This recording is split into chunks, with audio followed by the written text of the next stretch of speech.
welcome you and thank you for joining us once again for this Candid Conversations, where our hot topic today is going to be dealing with self-harm and suicide. Yes, these are very heavy topics, but it's needed and necessary for us to discuss these things and to really get real, really get candid, and how these things are affecting us, how these things are affecting our society, and what is it that we can do individually and collectively to come together to truly bring forth effectual change. So again, I welcome you and we thank you all for joining us on this time. I want to get right into it. I want us to first go into the first hot topic of self-harm and what self-harm is and what the importance of why we need to lift this up and really how it really is plaguing our society on today. It's so important that we understand that we have high statistics when it comes to self-harm, and self-harm is not just something that adults deal with, but it actually starts in the lives of youth. In actuality, self-harm manifests itself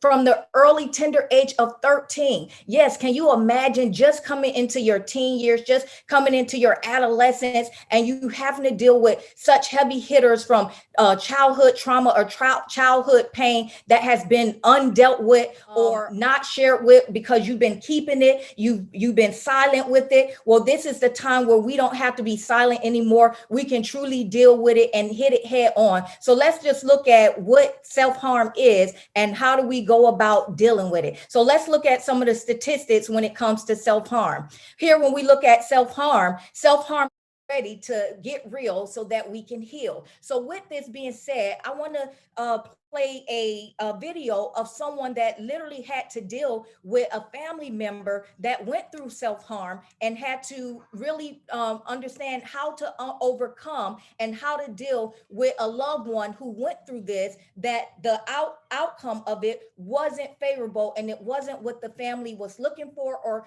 intended. So let's get real and let's hear this story of how someone was able to overcome and how they were able to deal with a family member going through and dealing with self-harm. Of life. My name is Claudia. I'm from Anaheim, California.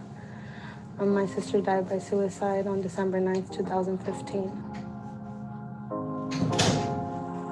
My sister's name is Catherine Gutierrez, and she had the most beautiful eyes. They were green, and she was so full of life. She had really long hair, really long hair. She was so proud of it. She was just so funny and witty. I have never met anyone as funny as she is. I don't think she saw those things about herself.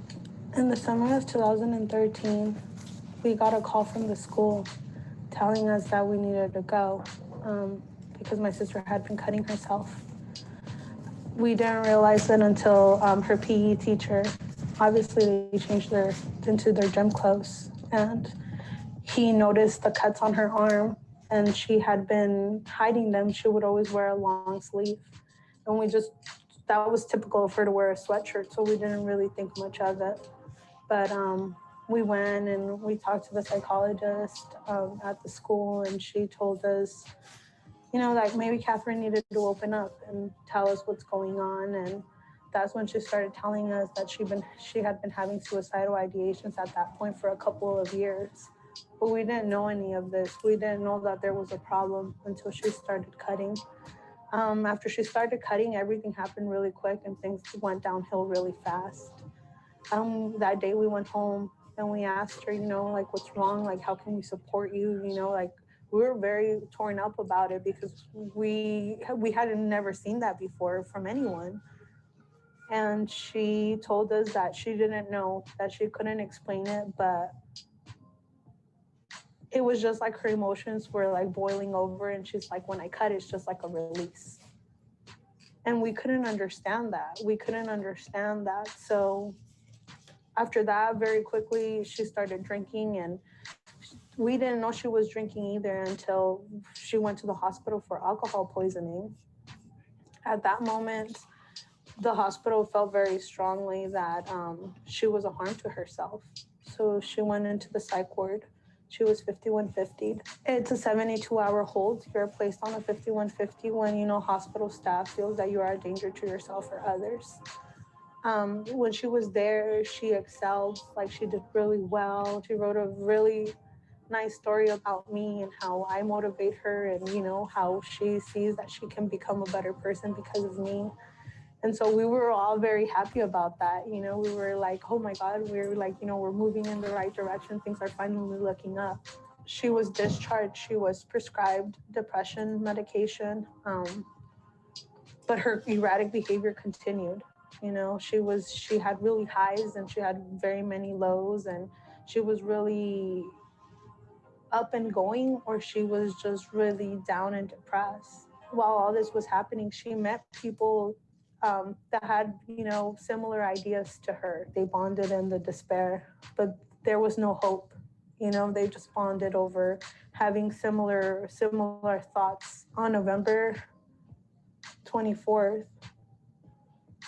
her boyfriend committed suicide. And I remember the first things out of my mom's mouth after that was like, now what am I going to do with her?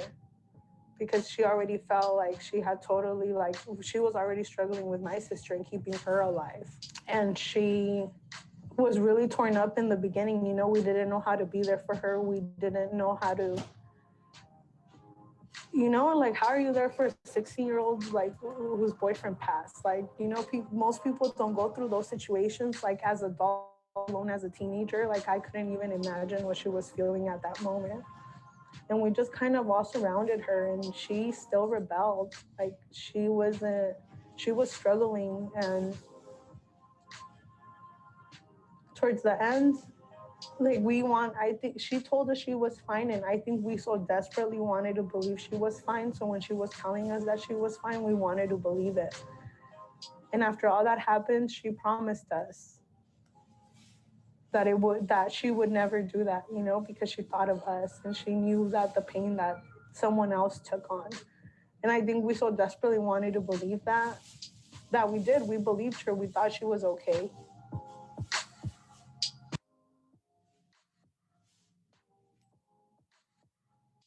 Rushing to the hospital, wanting to believe that everything's okay. We're going to get through this like we got through all the other times. And then, you get to the hospital, and the doctor told me that there was nothing he could do.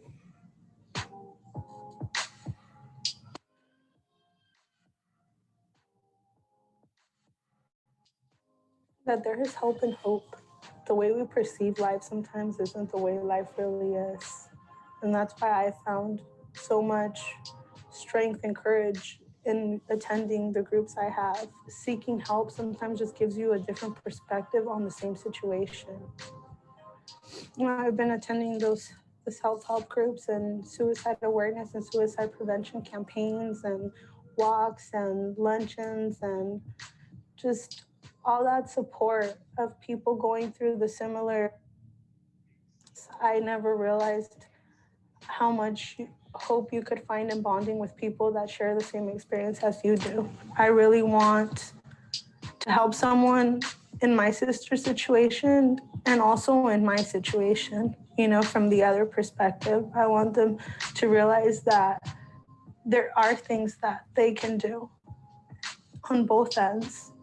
And I just want to be able to bring that hope.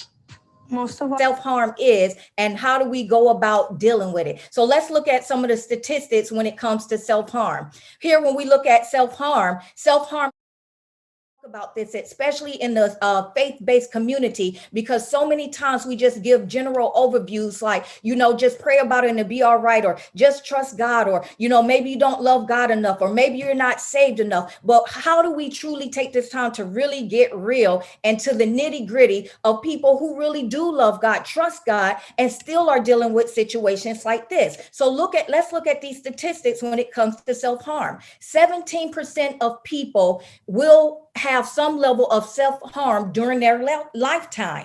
And then 45% of people use cutting as their main method of self-injury. And a lot of times people may say, well, I don't understand that. I don't relate to that. But people are hurting and in pain, and they resort to different measures to try to numb themselves or try to feel something or to try to escape from whatever their present reality is or whatever it is they've gone through in the past that they haven't been able to overcome or they haven't been able to be vocal on. And this is why it's so important for us to have avenues such as this so that we can truly be healing agents. We can be open. We can be here, non-judgmental, non-condemning on people, but allowing people to know that they have a voice and that there also is a community that's willing. In essence, what this individual was saying, that she had a sister as a young teenager at the age of 15 that was cutting herself as a way to escape her pain, as a way to deal with her problems, to be able to be free from them. And in essence, this is showing that this is real. This puts a face to it, that even when she said that their family couldn't understand it, they thought everything was all right and couldn't understand why would she resort to these measures when she had a support system. Because instead of them trying to understand initially, they were more so coming after her as if this is not right. And, instead of trying to understand not what are you doing, but why are you doing what you're doing? And this is a part of getting real. We have to be able to get real, even with subjects and situations that we may not be dealing with, or we may not even fully understand, but also being able to be there for other people, be a listening ear to see what is the cause of their trauma, what is the cause of their pain, opposed to just telling them they shouldn't be in pain or what they're doing is not right, condemning them, which will just continuously send them on a downward spiral to continue to feel hopeless or to continue to feel isolated or alone or to feel like nobody understands me. So it gives them even heightened levels of reason why to continue in pursuit of self-harm or even suicide. And generally self-harm doesn't end in suicide, but because of the act, it can eventually get you to that place if you're not put yourself in a place of getting the necessary community behind you, the necessary therapy, and the necessary spirituality, that all of these components are necessary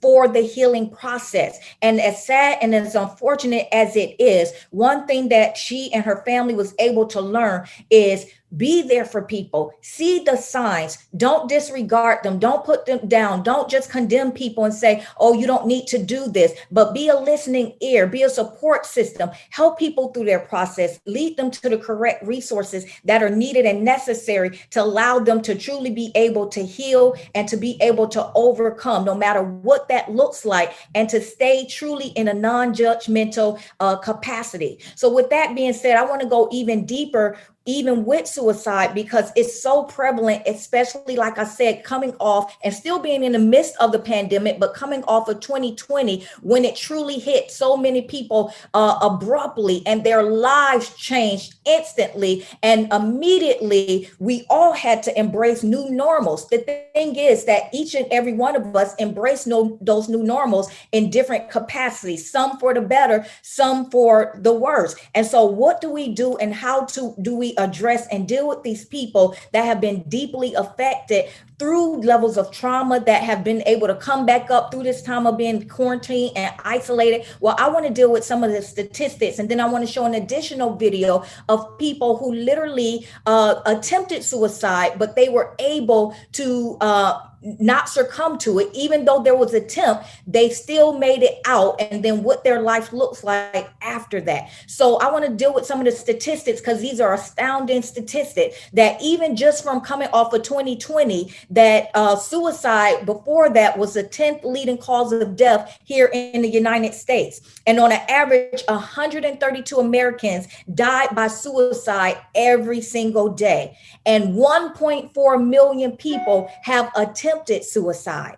And then also 48,344 Americans died by suicide. And then it became the second leading cause of death in the age of 10. Please listen to this, age 10 to 34, second leading cause of death. And then the fourth leading cause of death in the ages of 35 to 54. And then also, believe it or not, there is a higher level of suicide attempts and thoughts that are 3.6 times more higher in men than it is even in women. And women are 1.4 times more likely to attempt suicide. Ladies, gentlemen, if you're online, this is so crucial and imperative for us to reach this. Why? Because the greatest gift that we have is the gift of life. And life can get better if you understand that better is waiting for you. It's all a matter of your mind, how you perceive things, how you embrace things, how you view things, what your overview and your outview is towards life. And it doesn't have to stop. It doesn't have to end in sorrow, in pain, in trauma. There is help. There is assistance that is there. There are communities that are waiting with open arms to be able to show you that there is better that lies in store for you. And so I want us to really be able to understand that even if it's not something that we're dealing with or that we're facing individually, that there are people who are truly hurting and may not have the necessary strength to overcome whatever level of pain that they're dealing with, or whatever level of pains that they're going through. And that this is why we need to also be able to band together to be able to encourage people, to be able to pray for people, to be able to direct people to necessary resources to show them that yes, better is out there, and that yes, you can have it, and that you can experience greater in life. And another thing I want to uplift too is that when people don't see their purpose being materialized or do not identify their purpose, it is one of the main causes of being able to resort to life not being lived in this arena or here on earth. Purpose is so important. Identity, knowing who you are, what you've been called to do, or being on that road or being on the track to being able to be productive in life that leads to that place of purpose, opposed to being in a place of just existing and not living and feeling like if I'm just existing, there's no need to live. But purpose gives you a reason to wake up every morning. It gives you a reason to go out and to make a difference and make an impact in the lives of others. And one thing I want to say about suicide, it spans all social classes, it spans all faith, it spans even all genders. No one is exempt from being in a certain race, being in a certain social class. It transcends all of those things, from people, Christians, to actual ministers, to leaders, to celebrities, to your everyday person. It's so imperative that we understand that this is real, and it's hitting hard like never before in every arena. So right now I want to lift up a couple of women who were actually celebrities that sometimes people uplift and put on pedestals and even idolize and say, well, they have it all. They have nothing to be sad about. They have nothing to not want to live for. But on the contrary, people deal with all types of trauma, generally stemming from the childhood pain that was undealt with, that just transcends into their adolescence and their adulthood. And then it begins to manifest itself greater and greater and greater till a person feels overburdened to where they cannot carry that level of pain. And their brokenness is what causes them to feel like that my end result should be to end my life. So I want us to take this time to just see a couple of celebrities from decades on end that have also been in that place where they felt like the only way out was to actually end their lives, to show you that this thing is truly real and it transcends all people in all walks of life. Let's take a look.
this is so real. And I just wanted to make sure I'm lifting every industry so that you are all able to see how real this is, that you saw people spanning from teenagers to 40s and 50s and 60 years old that felt like their only way out of their pain was through death. And a lot of times people feel like it's just that means you didn't love God, or that means that you didn't pray hard enough, or you didn't love yourself enough. And all of those things are fallacies, because generally what it is that people were suffering silently because they were more afraid of the backlash or what perspective or light others was going to see them in than they were in going to get help. And that also it brings up the light of being able to have help, enough help out there necessary, that comes with from a non-judgmental standpoint, that people see and know that it's not a stigma, that you're not less than, that you are not, not a child of God, or that your life doesn't have worth, your life doesn't have value. It doesn't diminish who you are. What you are going through does not identify with who you are. Who you are is a child of the Most High God. You were created with purpose and to have life. Even God's word said that in John 10 and 10, I come that you may have life and life more abundantly. I want you to live, not just merely exist. And so it's so important that we get into the mindset, and that we have a opportunity to see that this thing is so real, and that we have to really put ourselves in a position of being empathetic to others, even if it's not our struggle, even if we don't understand it, even if we don't even agree with it. It's so important to get beyond what we think or what we feel, and to put ourselves in a position of what other people are thinking and feeling, and to be able to assist them every step of the way. So with that being stated, I'm going to do two things right now. I'm going to get ready to show you guys a real life example and model of someone who literally thought that the path that we just saw through these celebrity women was their only way out during a time that was dim and dark and grim inside of their lives, to the point where they premeditated what they was going to do, how they was going to do it, so that they can end their pain. And I want to bring forth at this time none other than Mary Christ, who is a part of Women of Worth, who is part of the ministry Better Life Empowerment Movement that oversees the umbrella of Women of Worth under Candid Conversations, to show that this thing is so real that people that there's no one who doesn't know someone who hasn't had a thought or who hasn't had an attempt. This is how real it is. And it's time for us to be sensitized to what's really happening, so that we can get real, so that we can heal. So help me welcome Mary Christ, all the way from Arizona. Welcome, Mary. Hi, Mom. Thank you so much for having me. So again, to your point, suicide is a very overlooked topic because of the shame that people experience. So I really do appreciate you allowing me to come here today and share my story with everyone.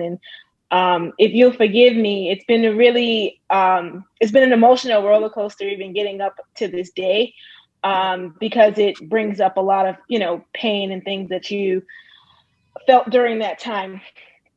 But let me preface the conversation by saying a couple of things. Number one, I've been a Christian now for a while.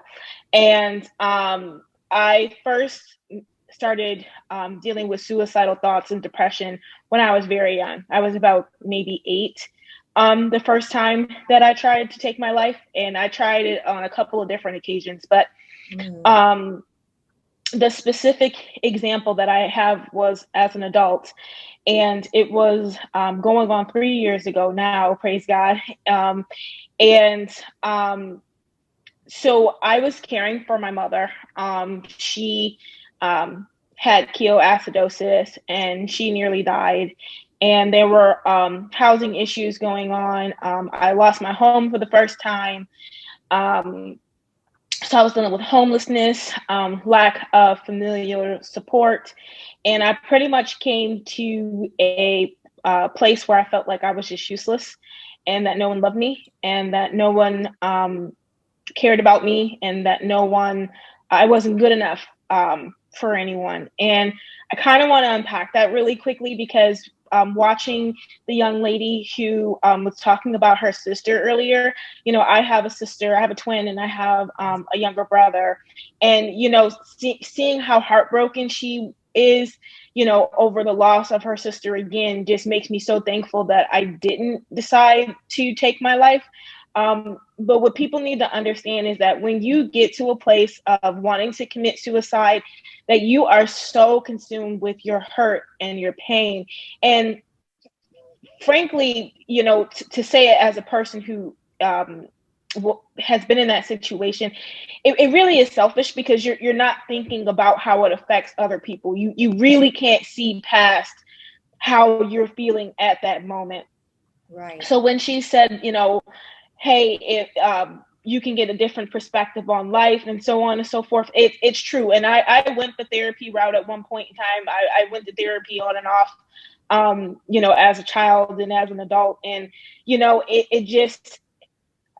it didn't have, at that time when I wanted to take my life, and when I got the knife and I was going to go and commit that act, I couldn't think about, when I was grabbing that knife, anyone else. But, thankfully God intervened at the right time, and he began to show me, how it would affect my loved ones. And at the time, again, I was homeless and I was staying with family, and, God began to show me how that would affect my aunt and my uncle, and, for my uncle to have to come and find me that way. You have, when you want to commit suicide, you don't, again, think about these things. But I know that the reason why, I was able to sort of self-regulate and make a better decision was because I did have Christ in my life, and he, was able to reveal to me, that there was a better way, and that there were people who cared about me. I mean, again, just,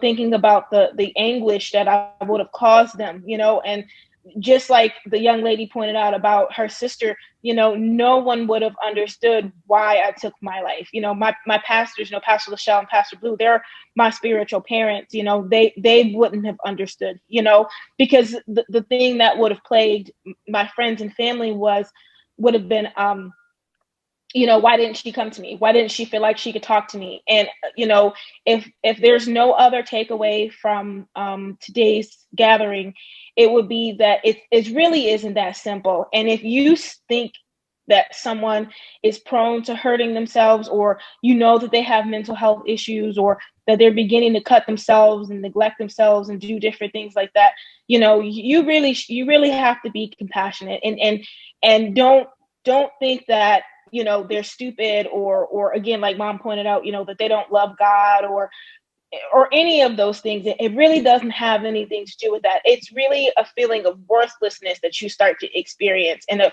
feeling of such self-doubt and self-hatred, and if you can get through to them and explain to them how important they are to you, and how much you'll miss them, and how they do add value to their life, and, start to get to the crux of why they feel so worthless, you will really be helping to save a life, and when I, shared with my uncle and my aunt, what I had intended to do, they were so sad. Just me telling them that I thought of taking my own life broke their heart, so I could only imagine, the pain that it would have inflicted upon them had I actually, carried through. And again, it wasn't the first time that I tried to take my life. And I remember when I was 12, I tried to take my life by swallowing a whole bunch of pills. And, I swallowed a lot of pills, and I was going to go to sleep. And thankfully, my mom, she found the container, and she had me get rid of them, if you will. But it just points to a bigger problem. You have to help them see themselves for who they are, and how valuable they are. And I'm just very fortunate to, be a part of a faith where, love is so prevalent, and, that God has drawn people to me to do just that. Because I believe that's what's kept me from trying to, make another attempt on my life. But that's pretty much what I wanted to come and share with everyone today, is that there is hope, and that, you can definitely help someone, um, who is suffering and in pain. And, if you're a person who's like me and has had brushes with attempts, or, has had thoughts, then, if you can't bring yourself to get professional help, you know, try confiding in someone, try confiding in your spiritual leaders, try confiding in a friend. But you need to talk to someone. If you are having suicidal thoughts, you're in your head and you're only hearing your voice. And it's really important to get an outside voice to, again, reaffirm, that you have worth, and reaffirm that you are loved and that you are cared for. That is so awesome and so powerful. And I thank you so much for your You're welcome. bravery and being courageous to be able to deal with something that's so sensitive. It doesn't even matter how long ago the attempts were. It's such a sensitized subject that people have to deal with and carry. And even with saying that, I want you to just really quickly tell the audience, even beyond the attempts, because yes, thank God that you did not succumb to that attempt, but tell people in a real way, how do you deal with life post suicidal attempt? What is it that you have to do on a continual basis to keep yourself strong, to keep yourself knowing that you have value, even during times of weaknesses? Because let's be real, there are times that we are strong, there are times we are weak. Even the word of God says that in our weaknesses is where he is made strong. He works finest in our weaknesses. And so a lot of Mhm. times we feel like we have to present ourselves, especially in a lot of culturally, oh, as that strong woman, and I can do this, and I can multitask, and I can handle 100 things at once, and that's uplifted and praised. But what happens when you need to take time to deal with self, time for self-care, time to deal with your thoughts, time to deal with your weaknesses, time to deal with trauma or pain that you're experiencing, but other people don't know because you're suffering silently? Help people to understand, how do you continue to proceed in this thing called life post suicidal attempt? What are your outlets? What is your regimen? What has kept you from going back to having an additional suicide attempt? I would have to say that one of the biggest factors is constantly reminding myself that I do have something to live for. Constantly reminding myself that I have people to live for. And that actually, I'm sorry. Um, it's. I'm sorry, but And it's that's like the it's thing. like. Don't apologize. People need to see this and know the realness of it and see the emotion behind it, so that, as you said, that empathy and that compassion can really precede people to know that even if it's not my fight, even if it's not my struggle, I am still my brother's keeper, my sister's keeper, and I see you even if I don't understand you. And so that what you're doing is you're being vulnerable, and that's what we need to experience more of. We need to have more of times of being vulnerable, so that we don't allow that pain to stay trapped inside, or try to allow our pain to always project us, where we never get to deal with those levels of pain or trauma or situations or circumstances that we don't have answers to, that are in our presence. So it may not even be suicide or even depression, but you may just see a circumstance that you don't have an answer of, or you don't see a conclusion to, that can cause you to really go on an emotional down spiral, but you don't deal with it because you got to show forth, a good face. So I commend you for being vulnerable, being real, being emotional, because it is real. And this is the only way that we can heal. So I want you to continue. Bless you, Mom.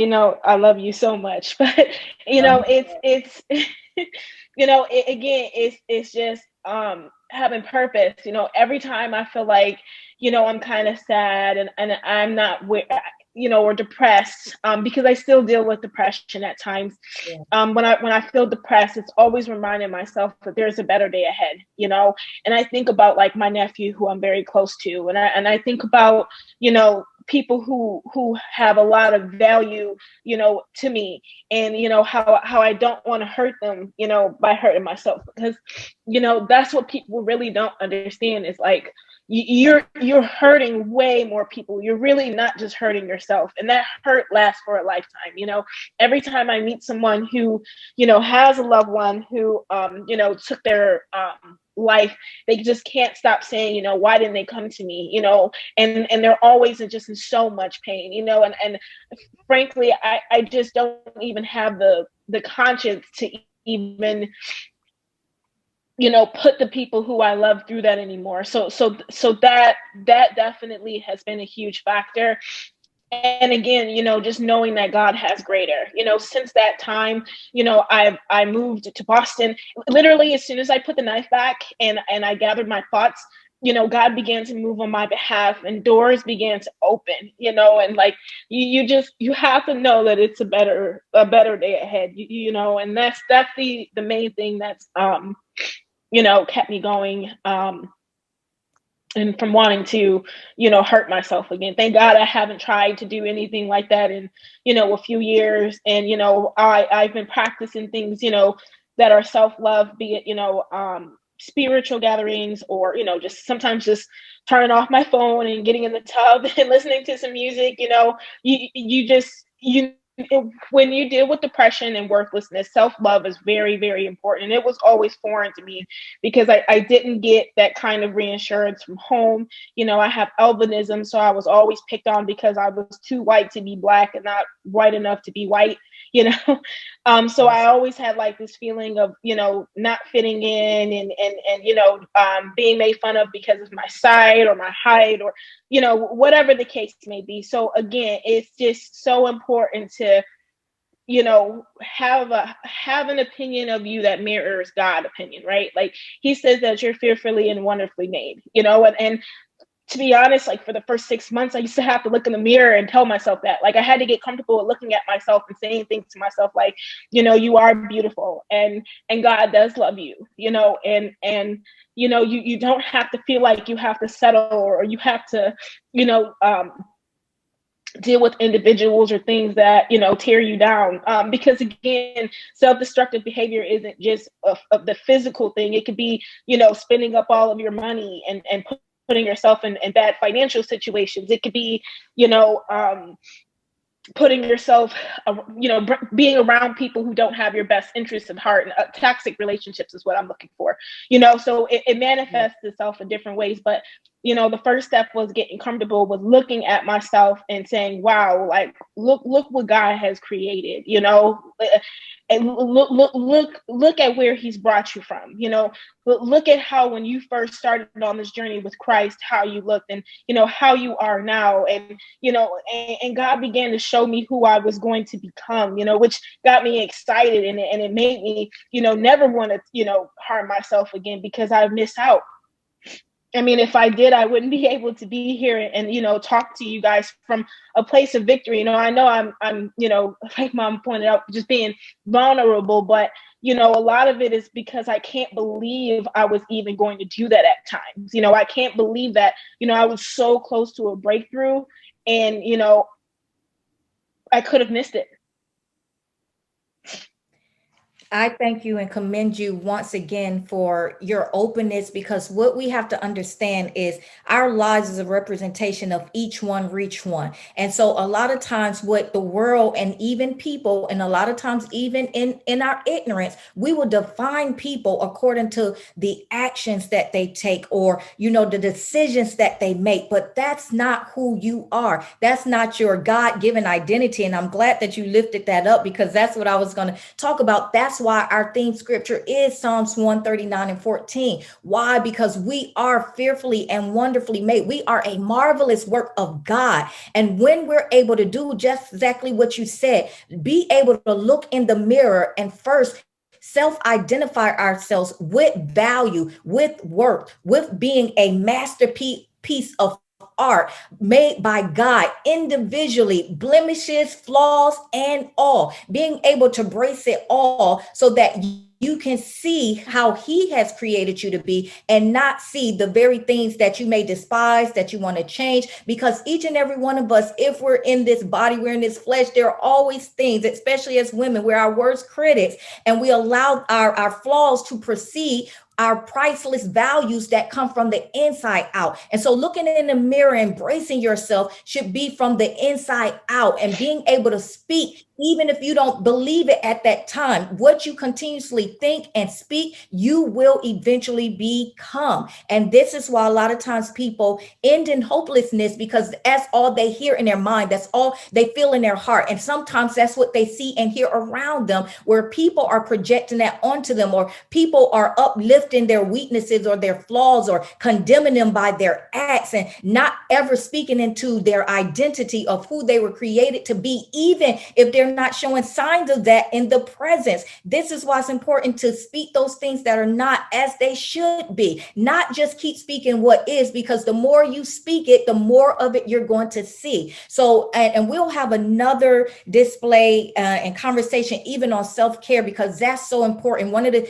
things that I wrote and even uplift is that we need to turn self-harm into self-care. And even if it's just by little things, by taking time just to relax, or have outlets like a bubble bath, something relaxing, getting a massage, just having a time where you're turning off all outlets and just being still and quiet, being able to meditate, being able to just have peace around you, stillness around you, having times of prayer, meditation, things that don't allow you to keep uplifting what you see, what you feel, or even what's around you. And it can and it will allow you to be able to transcend what you are going through. And that's what you are a representation of. It doesn't mean that the battle, that there are not battles that still don't present itself. It just means that you understand that you have victory over it, because you understand that your life has value, your life has worth, and that you have purpose. And that's worth fighting for more than it's worth giving up. But it doesn't mean that it's not a fight. And these are fallacies that I want to be able to kill, that people think that, oh, if you just got God, everything is just going to be all right. No, there are things that you have to do, that you have to implement on a continual basis. And anytime you've been presented with any of these forms of depression, anxiety, suicidal thoughts, that's not something that you can skip a day on. Every single day, you have to be intentional on wanting to live,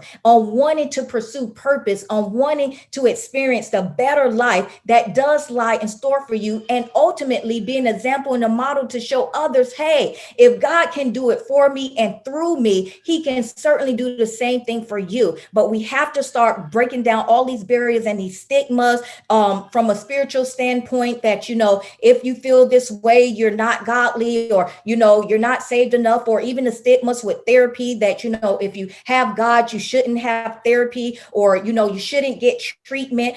We have to be inclusive of God and in your level of progress till you get to that place of total victory. But it is a process, but it's necessary, and it's important, and it's also rewarding. And what you're seeing right now is God's rewards being bestowed upon you by you choosing to live. You made a choice, even beyond you choosing to take your life. Once you saw that you still had life after that attempt, you are being intentional about choosing to live. And it's not just a thought, it's an action behind it. And that's what we have to understand and have to know. And then we have to understand that God's love transcends all of our flaws, all of our actions that are not favorable or not according to what he may have purpose for us. It doesn't mean he loves us any less. Matter of fact, when he sees us at our lowest, he always makes sure that he gives us an opportunity or a group of people or something to be as a lifeline to help pull us up, to help pull us out, so that we can turn around and do it for someone else. He never leaves us where we are. He never leaves us for dead. He never has said that we are valueless, that we are worthless, that our life is over, that he can't use us anymore, that we don't have victory. And when we come to that understanding and that state of being, it will allow us to be able to overcome and transcend any single thing that we go through. And I want to uplift this scripture because we're going to get even deeper, even with people who have committed suicide and even had suicide thoughts. We're going to even talk about from the Bible to even people who are in leadership positions in the church, pastors.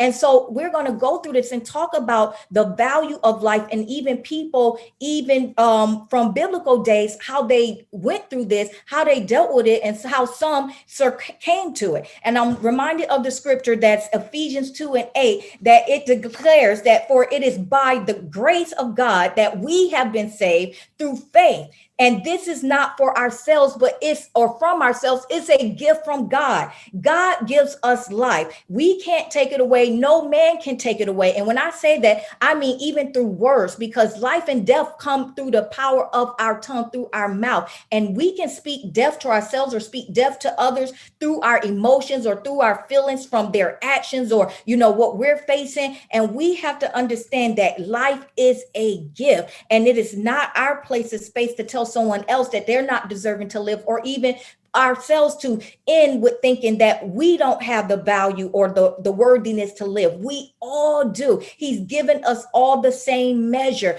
I know we like to think that there are tiers and levels of, God's favorites, and this, I'm more special than the next, but in essence, his love is open for everyone. He loves all of his children. This is why he created us. So we have to understand that we are just as valuable as the next. So lastly, I want to ask you, what would be your words of encouragement to someone who is in the place that you were several years ago? What encouraging words would you give to someone who may have the pill bottle ready to open it and take it, who may have the knife out ready to cut, who may have the mindset of I'm not worthy and my life has no value, no one loves me? What will your encouraging words be to that person right here and right now?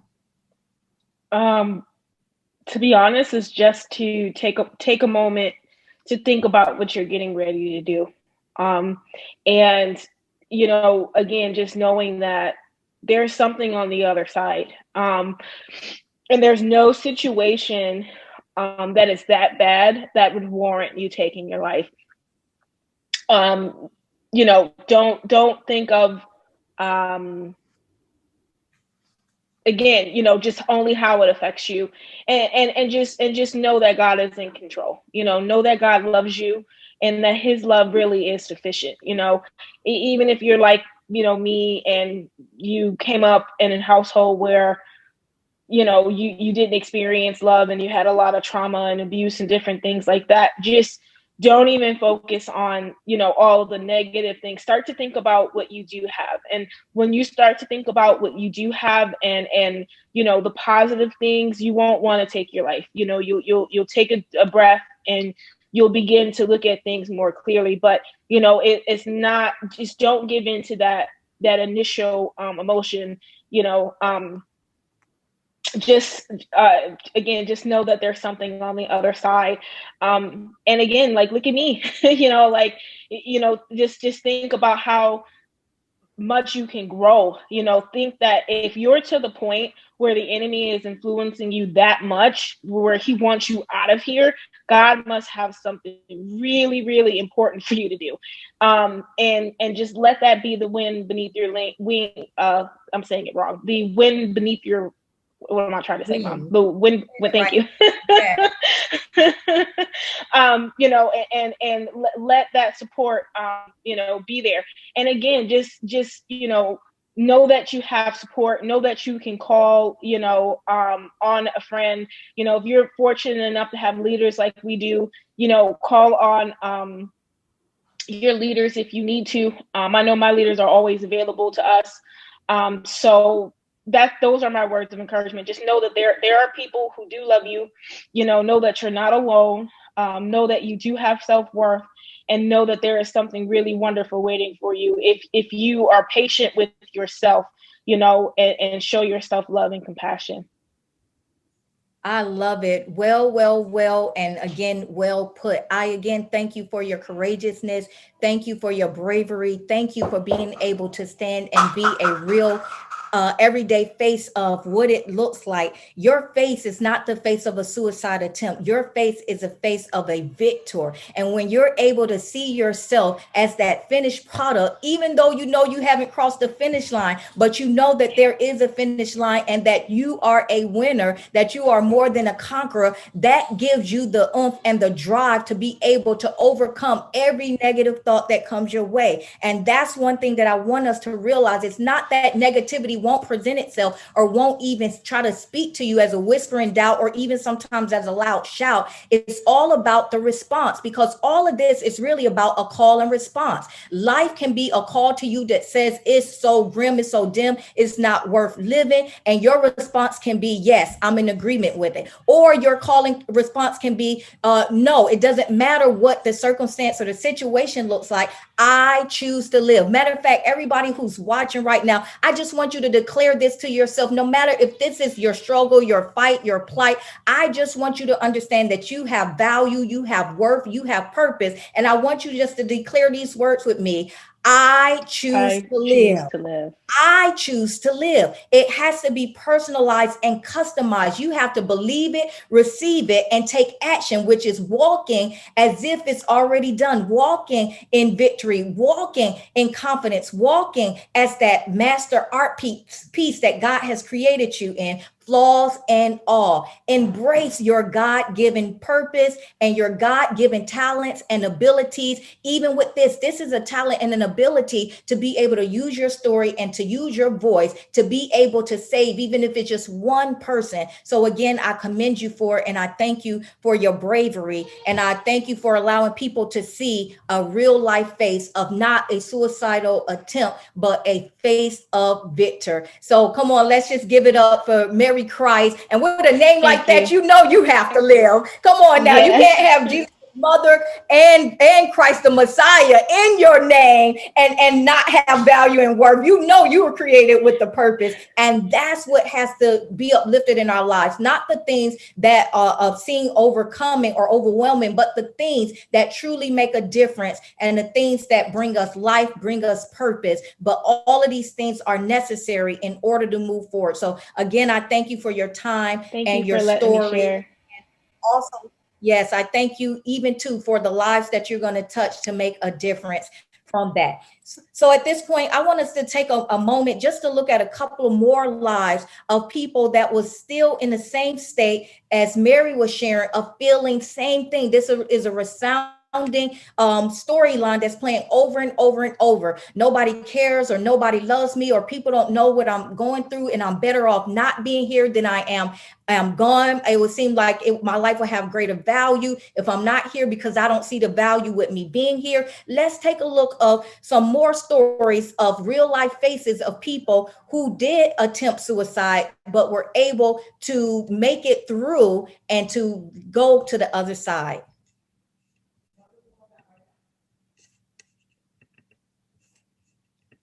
Didn't believe that anybody would care if I was gone.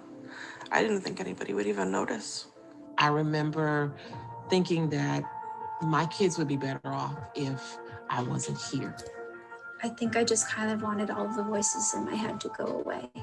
I was angry and depressed. Total I darkness. just felt You desperate. should just be You're dead. by yourself. I was alone. Nobody loves you. Came crashing I down. just wanted a way out.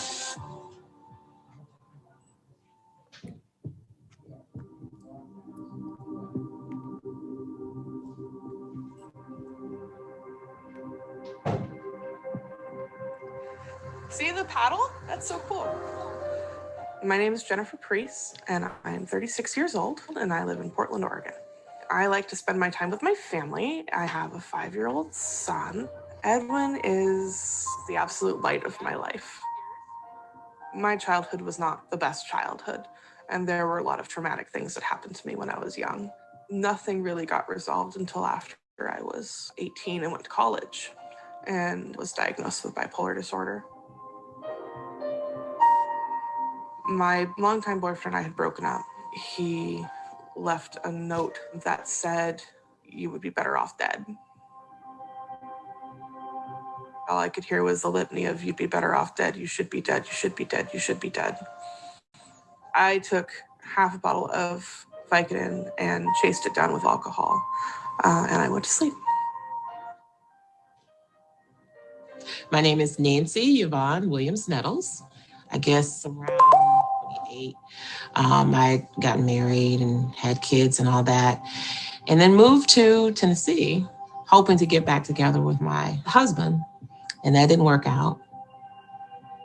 It was painful because I truly loved him. I had lost my job. I'd been evicted for the first time. My stuff was laying on the sidewalk.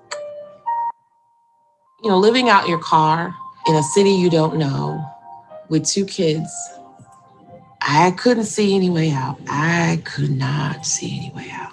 You know, I knew that if I did the right amount of pills and the right amount of alcohol, that would eliminate any chance of me being revived. You know, when I first woke up, I felt hazy. I remember getting up and being confused as to what day it was, and then wondering why nobody had come in and found me, because it had been about a day and a half. And so in some ways it was a self-fulfilling prophecy. Nobody did notice. And it was at that point that I was like, A, I need to call somebody. And B, I need to get back to the therapist's office because something has gone terribly wrong. When I woke up, I was so angry. I mean, I was mad. Like, I was really mad at God. I'm trying to alleviate the pain that I was inflicting on my kids by leaving this earth so they wouldn't have to deal with me anymore and deal with the fact that I couldn't take care of them. And I wake up in this hospital alive. I was angry at God. Then I was mad at myself because I can't even get this right. Get up every day.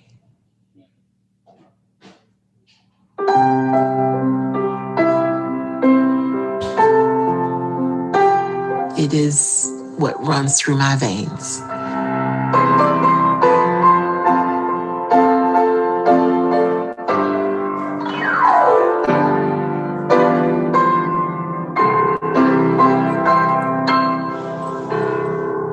The words are, earth has no sorrow that heaven cannot heal. Earth has no sorrow, but heaven can remove. Earth has no sorrow that heaven cannot cure. And because of my own belief, I believe that we do languish. We have wounded hearts. And sometimes we're constantly kneeling and praying, but doesn't mean things are going to go away. And that's what this song, this hymn talks about. I use music all the time. I honestly use it. And I know that it is a healing mechanism. But I also know sometimes it has to be coupled with something else. It's really fun, huh? Yeah. It's fun to make music. Yeah. I really like it until they have all the shark on the bottom. It does have a little shark on the bottom. You know, everybody thinks when these famous people kill themselves, oh, how could they do that? They have everything. And they don't realize that it doesn't matter what you have. It's just your brain attacking you. In our community, in the Black community, that is like, you do not talk about that. Eventually, I realized you got high blood pressure. You're taking high blood pressure medicine. Wait a minute. So you can do that. But because I have a mental illness and I'm on medication, oh no, we don't talk about that. Oh, no. You don't want to deal with it. But the reality is, if you don't deal with it, then it's going to get worse, just like cancer. Lots of people who are survivors of suicide. I think my biggest goal, period, is to make it so that it is a conversation that we can have without it being stigmatized and judged. How many bananas do you think we need? 3. 3 bananas? You're doing a really good job. I do consider myself a survivor. I attempted suicide. By some miracle, I lived. I tell my story because other people should know that on the other side, things do get better. Okay. I should be dead. I should be dead. And I'm not. And now I believe I had a purpose.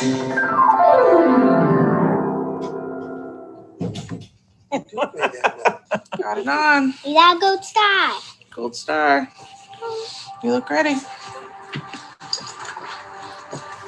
I would have missed my beautiful son, who is amazing. I would have missed his first steps and his first word that we worked so hard to get. I would have missed him testing for his yellow belt and passing on his first try. There are so many things that I would have missed. To be here for those moments, it feels amazing. And there's nothing I want more in this life. May 4th, 2017. In 31 hours, 11 Cleveland Clinic surgeons and specialists gave Katie Stubblefield a new face. Katie is the third face transplant at the clinic, and despite dozens of evaluation requests, candidates are rare. She exhibits the strength of a person of faith and the strength of a person of the strong human spirit, because if she didn't have both of those, she wouldn't be here. Katie is a suicide survivor, but passed the grueling psychological evaluation to be considered. She was so young when this happened. It was a rash, singular decision that she made. It did not look like a chronic problem of major depression. It took months for doctors to rebuild the structure in Katie's face in order for the transplant to work. Then they had to wait for a donor. The call came on the 4-year anniversary that the Stubblefields arrived in Cleveland. As Katie is here today because someone gave so unselfishly. That person was 31-year-old Adria Schneider, who died of a drug overdose. Adria was an organ donor, and her grandmother agreed to donate her face. We're so grateful because Katie is a fighter, and she has much to give. Katie still has surgeries ahead of her. She'll require a prosthetic palate to help with her speech, but she's planning on going to college and wants to counsel young people about suicide. What would she say to her younger self?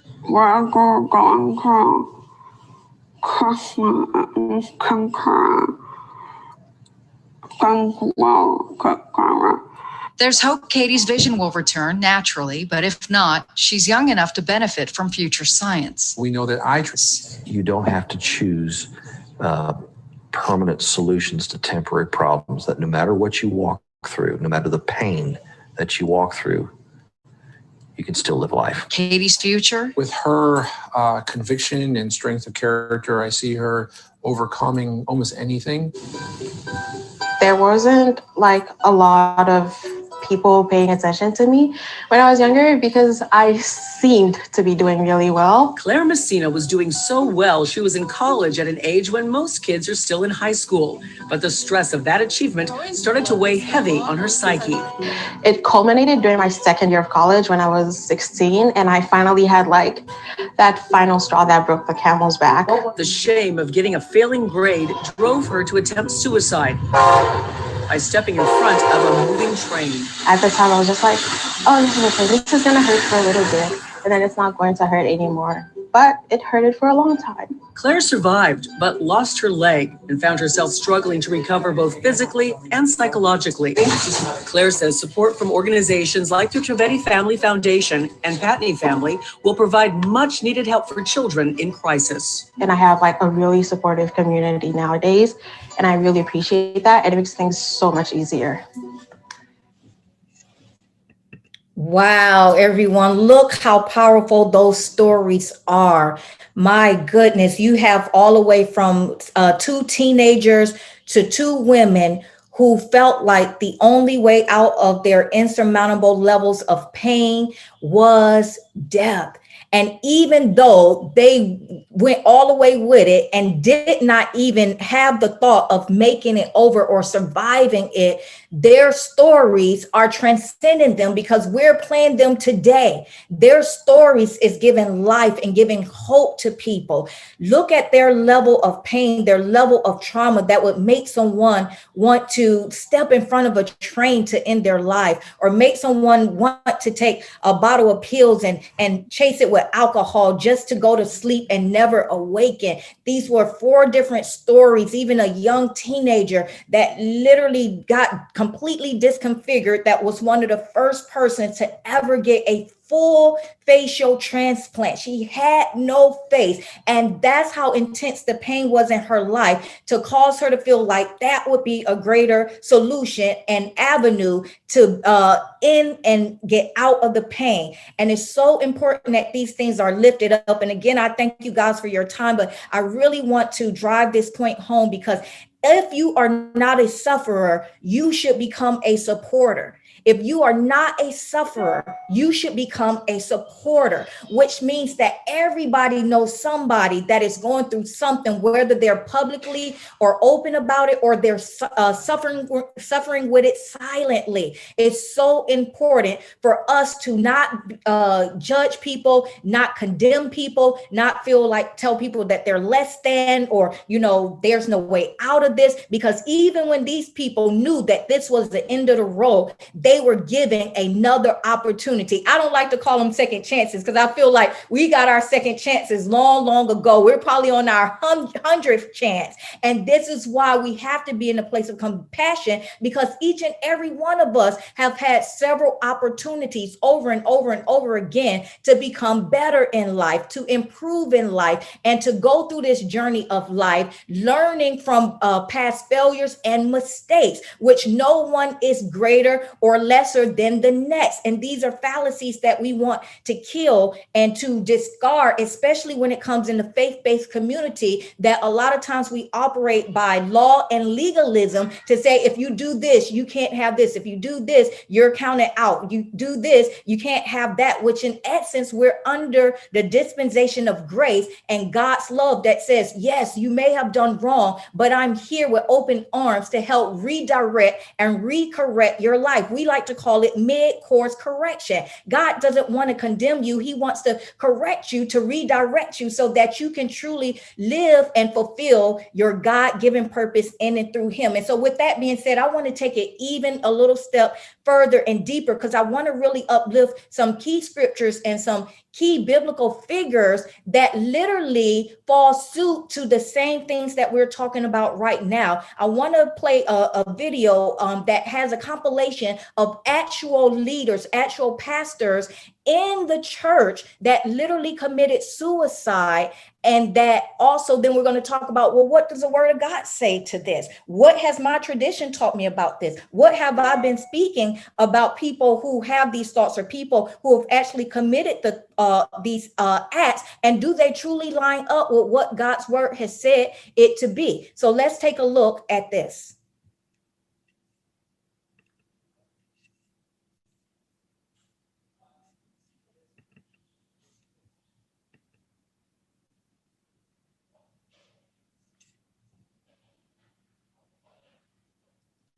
A husband, father of 2, a seminary professor with a sense of humor.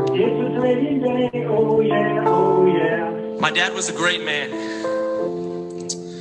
He was a great man with struggles. My dad reached a point of such hopelessness and despair that he took his own life.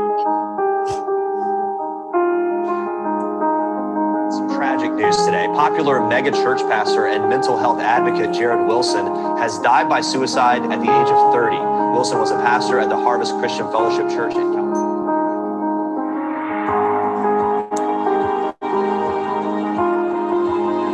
First today, according to the Orlando Sentinel, Isaac Hunter, the truant son of Northland Church pastor Joel Hunter, has committed suicide, according to an email sent to members of his former church on Tuesday. The email said,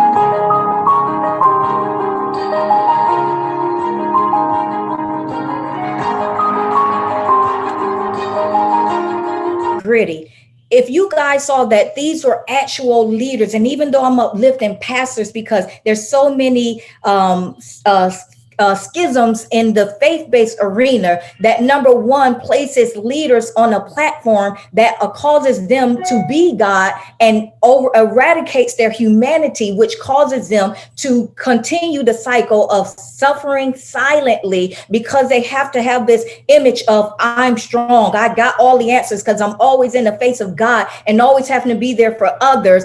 But do I really have the time for me to be in the face of God for me, for him to continuously strengthen me for me, so that what I give is an extension of what I have, opposed to me always giving off of E because I've depleted myself because people obligate me to this, or say you're supposed to be this, or say you're supposed to do this, or say you're not supposed to have any problems, you're not supposed to have any doubt, you're not supposed to have any fears, you're definitely not supposed to have any mental illness. How do we kill these fallacies? If you look at the statistics at the end of that video that had an array of pastors, can you imagine you being at your service to be empowered by the word of God, and while you are literally waiting for the leader, the pastor, to come out, that pastor has committed suicide in the back in his office? Imagine the level of devastation of that happening at the heightened time of anticipation of being encouraged in and through the word of God by that individual, but yet that individual wasn't encouraged themselves to the fact where they felt like they could not live up to the pedestal that they were put on and felt that the only way out was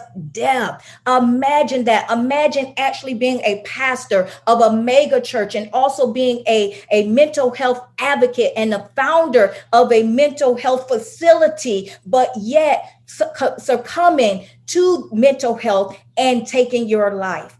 Imagine these things. A lot of times people will say, oh, that's not right. That just shows that they were not truly of God. They didn't truly love God. But the actual and the factual truth is they were suffering silently, because if they really came out and said, hey, yes, I love God. Yes, I've even been called to be a leader. But yes, these are things that I struggle with. These are things that I battle with, but I know that I can overcome them. If they only had the platforms to be able to be real and not just put on the front of I have it all together. I don't have any problems. I don't have any situations that I have to personally deal with. You will begin to see these statistics change. So it goes to show it doesn't matter what arena you're in. It doesn't matter if you're a Christian or not. It doesn't matter if you're male or female. It doesn't matter if you're rich or you're poor. It transcends all of that, and it starts here. I want to lift some of the staggering results from that clip I just showed you, that 70% of pastors constantly, not occasionally, 1 or 2 times, fight depression, and 71% are burnt out because they are living up to everybody's expectation and never have time to be replenished, to be able to carry through for themselves. Because most of the times people are not looking, how can I give back? They're only looking at what can I get from you? So anytime you find yourself in a position of giving, eventually you're going to run out of gas. And what do? How do you find yourself to get back to that filling station before you completely clunk out or completely tap out of this thing called life?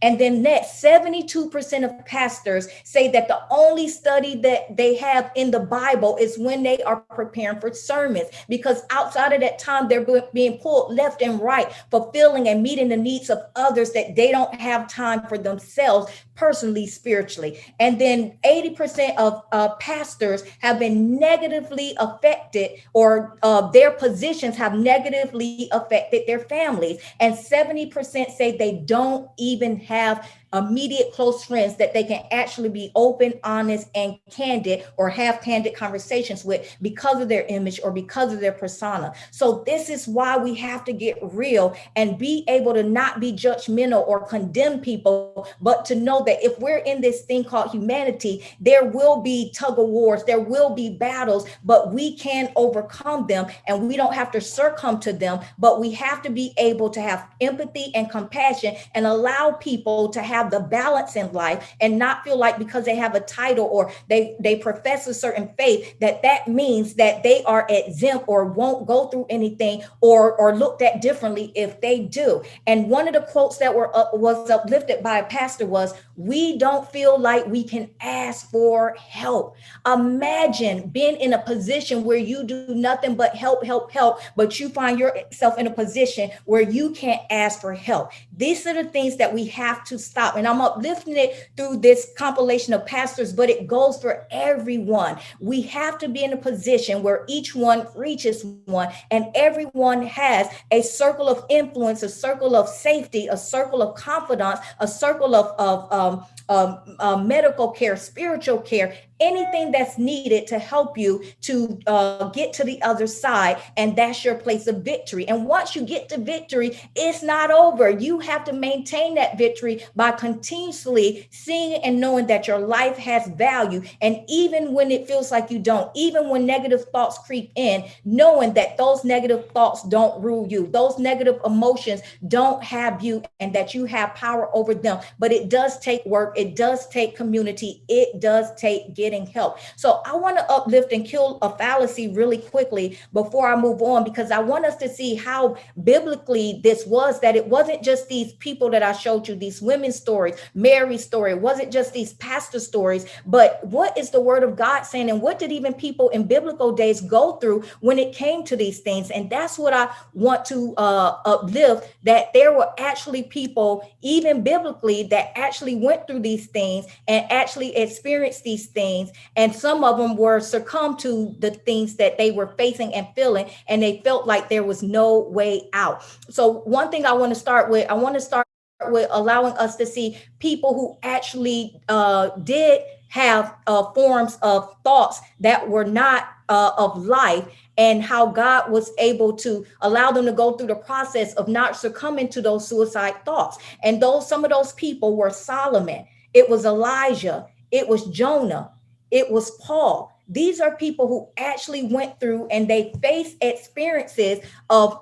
having doubts and having opportunities of feeling like, maybe I won't come out of this. Maybe I won't get past this. Maybe this is the end. And I want us to see and know that we are not exempt if we're seeing that even people in the word of God were able to go through this and have these thoughts. Let's look at Solomon, who through Ecclesiastes 2:7, he listened to what Solomon said. And listen to this, everyone. Solomon was considered the richest and the wisest man of the day and in the Bible. So are you telling me someone who was wise and someone who was wealthy, are you telling me that they had thoughts of doubts? They had suicidal thoughts? Look at what Solomon said. He said, so I came to hate life because everything done here on the sun is so troubling. Everything is meaningless.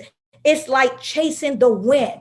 Look what Solomon is saying. He's saying, I literally hate life. In essence, if there's an opportunity for me to get out of this thing, I will take it. He's saying everything here is so troubling. I'm in so much strife. I'm in so much pain. And everything right now does not have any value or meaning to me. How is it that the most wisest person in the Bible could have, or even have an account that has been recorded to say that he absolutely hated life? He hated the position he was in. He hated everything that was going on around him, and life was meaningless. This is why we have to get real so that we can heal and see that we are not exempt for it. We've just been given a blueprint to say that we can overcome it. And then let's look at Elijah in 1 Kings 19:4. Then he went on alone into the wilderness, traveling all day. He sat down under a broom tree and prayed that he may die. He literally prayed to God to die. He said, I have had enough. And I just want to stop there, because whether you feel like suicidal thoughts or attempts or even depression has been your plight, or thoughts or come upon your life or not, everybody has been at one time or another at a time or a place where they have said, enough is enough. I had enough. Life cannot proceed like this any further. It has to be something different. It has to be something greater. Everyone has been faced with situations or circumstances or mindsets that have presented you to say, I've had enough.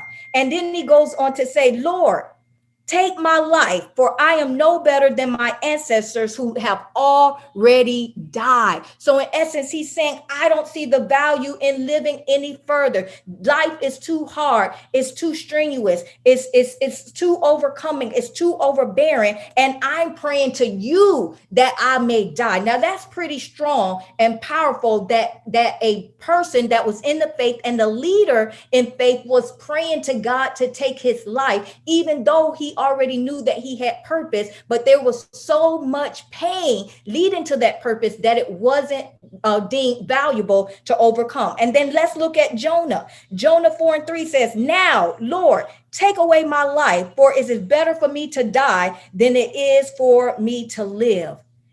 Look at this, guys. Look at all of these accounts of people who are figures in doing something mighty and doing something great that had the mindset at one point of another to say, God, what I'm going through, what I'm experiencing is so great, it's so overcoming that it's better off that I am not here. It brings more a face to it and more value to it to know that you are not worthless, that you are not alone, and that if these people experienced it, that if you are experiencing, you are not lower than, you are not less than, but it just shows that yes, we go through these things, but there are ways out of it. And then lastly, let's look at Paul in 2 Corinthians 1:8. He says, we do not want you to be uninformed, brothers and sisters, about the troubles that we are experiencing in this area of Asia. We are under great pressure, far beyond our ability to endure it, so that we are despair of life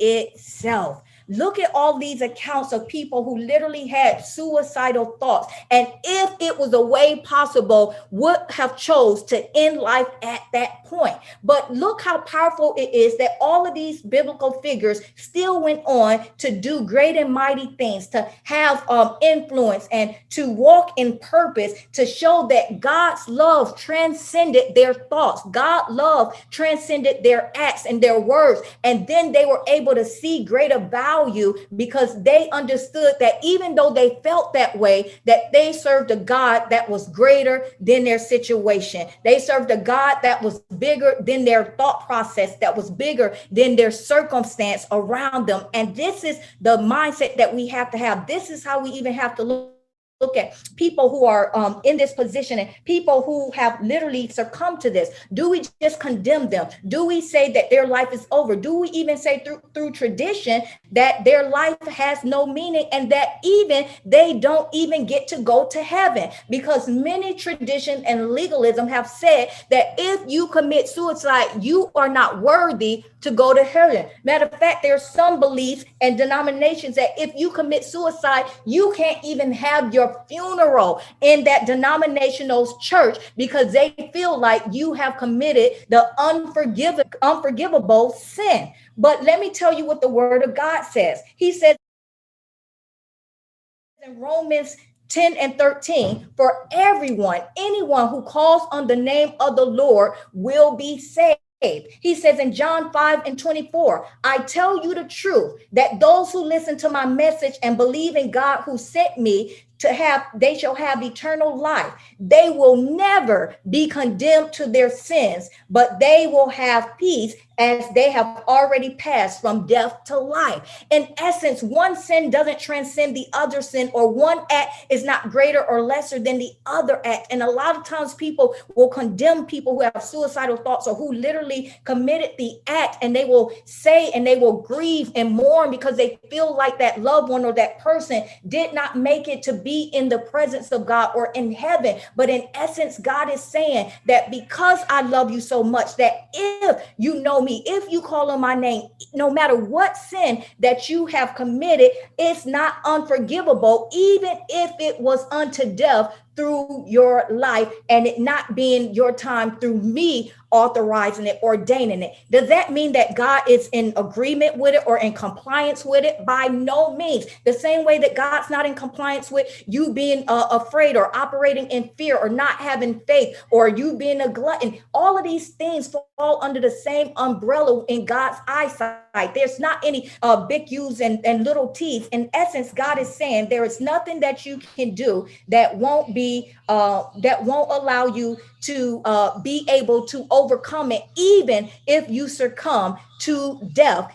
Death does not have the final authority over your life, even if your life ended in death. And I know that's a lot for a lot of traditional thoughts to be able to take on or to believe inside of. But in essence, he's telling us, even in Matthew 12 and 31. So I tell you, every sin and blasphemy can be forgiven. What did he say? Every sin that we commit, it can be forgiven. Yes, even if that sin equated to you dying. And I know that may be a hard pill to swallow from your tradition, but we like to say truth has to trump tradition in our lives for us to live a powerful and effective life. And even though God is the author and the finisher of life, and even though he has spoken that it is for him for us to live and to not die and to have life and life more abundantly, if someone has committed this act, it does not separate them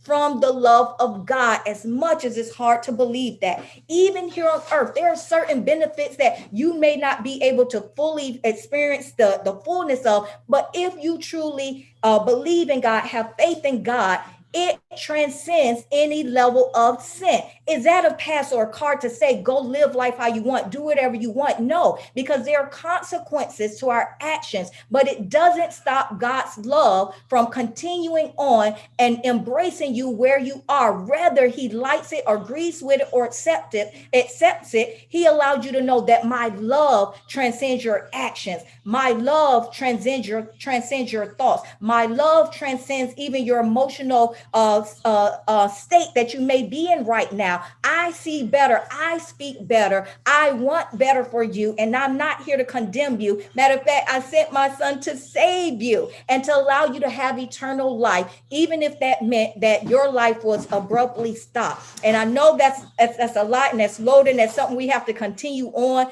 over and over and over, but it will help us to also be more compassionate, more understanding, and more loving, and less judgmental or non-judgmental at all, and non-condemning, and truly be in that state, in that place of allowing God's love to precede us. And that doesn't mean that his love doesn't come without correction, and it doesn't come without redirection, but that direction, that correction is to lead us on the path of purpose, the path of righteousness, the path of the better life that he has for each and every one of us. So I want to encourage you guys today that if you know someone who have passed, or you've been a part of a organization that has condemned this, or even said that that person is not, worthy to even be in a body, to be inside of our church, or to be buried in our graveyard, or, name to be spoken because they've committed the, unthinkable, the unforgivable.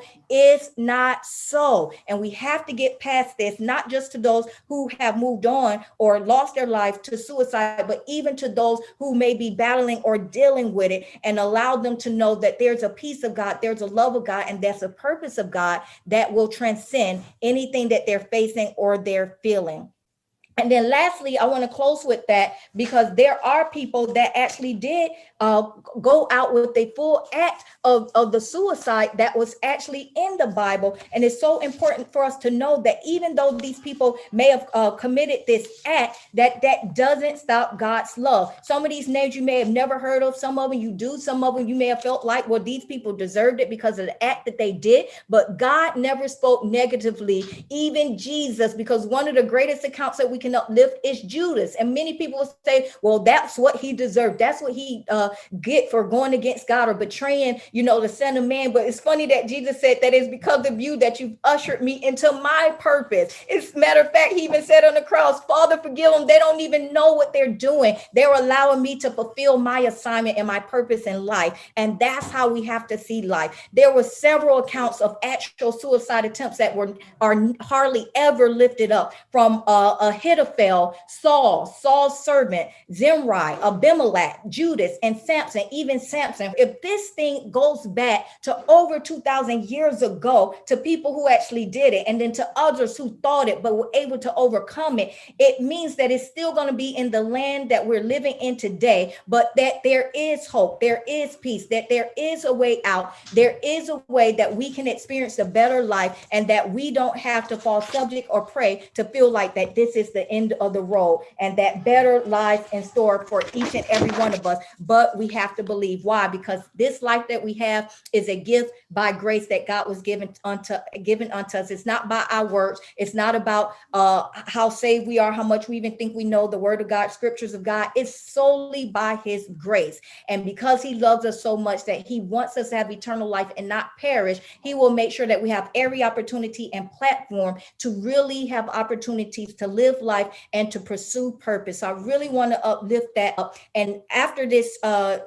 this taping, we will have all of this information available for you to be able to go back, for you to be able to study, and for you to be able to make contact and connection with God, to really allow it to resonate within you, to know his word, know his truth, and most of all, know his infallible agape love that transcends any act that goes against what his perfect will or plan is for your life. Last but not least, I'm going to play a portion of another interview that I previously recorded, because I want to be able to make sure that we're covering as many accounts of dealing with suicide, dealing with self-harm, that people can see what it's like from all different plights, all different perspectives. So I'm going to show a portion of this interview that I had with none other than my very own sister, my sister-in-law. This last interview is going to talk about her experience with actually losing a loved one to suicide, and what that experience was like, and the impact that it had on the family, and some of the things that they were able to do to be able to cope with it.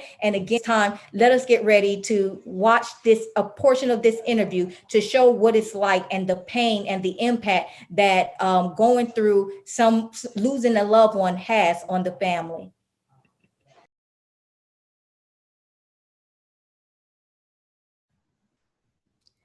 Welcome each and every one of you to this segment of our Candid Conversations, where we are dealing with self-harm and suicide. And in this segment, I want to introduce a special guest who knows, unfortunately, so well what it's like to live with the loss of a family member to suicide. So we're going to be conversing about the effects that it has on close family members and those who are left behind, and what that process looks like from going through the grieving process or the trauma process with that loved one, to post after the death of the loved one. What does that look like for the family member? So help me welcome my sister in love, Darcel Blue. Greetings, sister. How are you doing today? I'm good. How about you? I am well. I know this is not the greatest form of conversation to have to come together in, but I know that it's so necessary, especially in this time and in this season, especially being in a season that is considered a cancel culture that we're living in, where so many people are canceling out life, feeling like life is hopeless, especially with us being in the midst of a pandemic, many people losing their jobs, many people having to be quarantined in their homes, having a new normal. So there's been heightened levels of mental health challenges, heightened levels of depressions, heightened levels of suicidal thoughts. So I want to talk to you today because you have gone through the process of actually losing a loved one to suicide. And I want you to help me walk us through what that process is like of actually having to see a loved one suffer through this, and then actually losing a loved one to this. So the first question I would like to know and want the audience to know, tell me what your direct relationship was to your loved one, what his name was, and then how close was you in relationship to him? Okay. Well, first, just thank you for having me. Yes, And, it's a pleasure. Pleasure's all mine. This was a cousin of mine. His name was William. And growing up, we were a lot closer. He was maybe 2 or 3 years younger than me. And as children, we were at a lot of different family events together. I was very close to his sister. So growing up, I was always at the home. Wow. So he was just that little cousin that's not so much younger than me that I saw running around and playing, just normal, typical, average boy. And that's what I remember most about him in our younger years.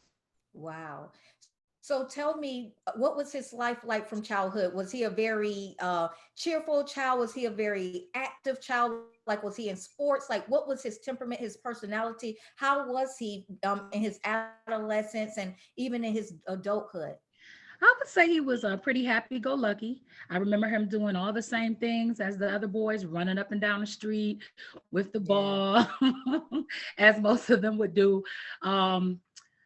Fun, not very talkative. He never was a very talkative child, but average. I mean, I can truly say nothing stands out to me that was any different from any other young child that you would see playing with their peers and their family members. And I would have never expected that his life would have taken such a different turn. I see. Now, help me to understand, when did you see, or when was the any signs of trauma or pain? Was anybody able to detect, or when did these signs begin to manifest in themselves through his life or through his behavior or withdrawal? Tell me about the signs that manifested itself. I would say in our 20s or maybe late teens, he did go away in the service for a short time. Okay. And for some of those years, we were not very close. I would just see him occasionally if he were in town for something related to the family. And I did notice him being just a little bit more quiet, but still nothing that would stand out to you. There was a period in time when he was no longer in the service, and he seemed different to me then. Okay. Just more withdrawn. But I didn't still think much of it because we had been grown by that time. And you know, your life takes different paths. You get more involved in your family life or dating or jobs and all that. So we weren't, exactly talking on the regular. So it could have just been, his personality as an adult. So I'm still not really thinking anything major. But we all know that a lot of people do come back from the service with like PTSD and certain things. That was never brought up at that time, but I do know sometimes when people come out of the service, there are some different mental things that do go on, which understandably, and I don't know if that could have been what started everything, but I did notice a slight change then. Wow. Well, with the changes that we're seeing, were any of these seen by his immediate family? Was anybody able to detect these within him, or see that he needed any additional help? And do you feel like any help or solutions were ever presented to him, or did he ever seek any therapy or help out to assist him in anything that he might have been experiencing, even if it was PTSD? I think I was hearing little rumblings of something maybe going on, but his family is a pretty private family. Even though he's my family, that side of the family is pretty private. So the little stuff that came out, you never really thought it was going to be what it ended up being. But just hearing little things, I was kind of just like saying little prayers here and there, never knowing the seriousness of it.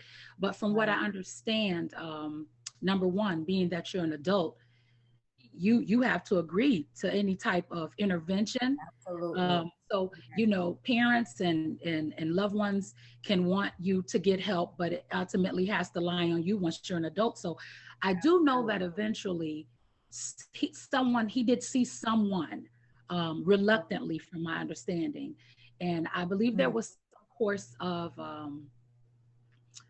medicine that was given, but I believe this was like kind of toward the end where I'm not sure how much of an effect it would have had.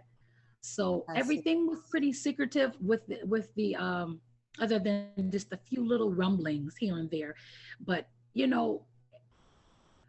I think because, well, anytime someone says anything like they want to hurt themselves or just speaking not quite themselves, you should always pay attention. Absolutely. And there were a few statements that I did hear that he mentioned that were worrisome, but deep down inside, you're kind of like, no, he knows better. He wouldn't do that. And not to mention, I didn't say this, but he is a pastor's son. So that takes it to a whole nother. So you also still kind of think like, okay, I know we can have dark thoughts, but I don't think he would really. But you never know the depth of the hurt someone's experiencing. Right. And speaking of that, and bringing up the fact that he is a pastor's son, so with that being said, do you consider to him to have been a believer in God and in faith? Well, growing up, he certainly had to come to church just like all the rest of us. I mean, Yes, he was it at wasn't an everything option for him, in huh? the choir. It was not an option. My mom likes to say that they were drugged to church. So he grew up in church. Now, as he got older, I did not see him there much. Just maybe like some special occasions. Um, I can't really say, what his connection was toward the end. However, there was a statement that was made at his funeral that made me think that he was still connected. And I can share that a little later on. But so I think there was a connection, but maybe at the time there was just so much hurt. I just don't know. Did he dial into that connection? Got it. But there was definitely a foundation of God in his life. The foundation was there. And speaking of that foundation, according to your belief, do you feel like according to your faith and your belief that heaven? That's such a hard and loaded question. Yes. I know what I had been taught up until then. And a lot of times you think a certain way until you experience it yourself. Okay. You're presented with the situation. Yes. So I think that only God really knows what happens when we leave here, especially if we're in some type of mental turmoil. I think only he knows what happens at that time. Yes. Hard to say. And I bring it up because so many times we think according to sin, opposed to we think according to sicknesses or pain. And a lot of times we will equate certain things to say like, God can't forgive, or God can't look past, or God is just a condemning God, and not understanding the love of God. Yes, and the embrace of God, and understanding the foundation of God in our lives. And a lot of times people get stuck on that and feel like certain things are like just the unthinkable, or there's no return from that. And it's necessary for people to see and know the true essence and power of God inside of our lives. And it's not to condemn us, it's not to put us down, but it's to give us opportunity to experience his love, to embrace us, that we can truly have a relationship with him in the here and the later, and for now and in eternity. So in essence, he's not unjust that he doesn't see our pain, or he doesn't see our hurt or our trauma or our sicknesses, that he would just condemn us or punish us. Matter of fact, he said he sent his son here that we shall be saved and not condemned. And so he's a God of love. And sometimes we overlook that, and we think that certain things make us exempt from his love or his embrace and his acceptance. So I think that's so important to be uplifted, so people will not get so stuck on that, but truly understand what his purpose and presence and power is in our lives, and that he's not a God that he just wants to punish us or to condemn us for every act that we feel like doesn't line up to pleasing him, but that he sees us in the midst of our pain, in the midst of our sorrow, and wants us to be healed and to be well, but doesn't punish us if we're not walking in that place of healing or wholeness. Yes. So that's so important. And there will be more conversations on that, but I just want to lift that up because so many Christians get caught up on that and in that, and just think that that's it, that, life ends and you have been cut off from God, and like he doesn't love you, he won't accept you in that act. But actually it's really not biblical, as much as tradition teaches us that God is still a God of love, and that even though he is the author and he is the finisher of life, he still understands and sees and knows us from the inside out, because he is our creator. Yes. So that brings me to the next question. What were the final days leading up to his suicide? What did that look like for him? What I was told, there was some odd behavior, and just like he was just not himself. From what I was told, I guess he had left and like they couldn't find him. He was like leaving and just taking the car and just going. And I guess he had mentioned something about, taking his life. But eventually he came back home to his parents' home. Um, and he had started to improve. Now, I was told that they didn't want to leave him, alone at all, even though he was, very grown. They were concerned, obviously. And they noticed him doing so much better the one day they decided to leave the house and go somewhere. Yes. That's when unfortunately it happened. But Wow. he had really seemed to be improving. But from something that I read after this happened, there was a statement that generally happens when they have made up their mind, that a peace kind of comes over them, and it can seem as if everything's okay. So Right. I remember hearing those stories, and oh, it's just so sad to think about, someone being in that place. But, a lot of Christians have been in that place even. Right. And that brings me back to what I was saying, that a lot of times people feel like because you're a Christian or because you have God inside of your life, that exempts you from the woes of life, or exempts you from the pains of life or the traumas of life.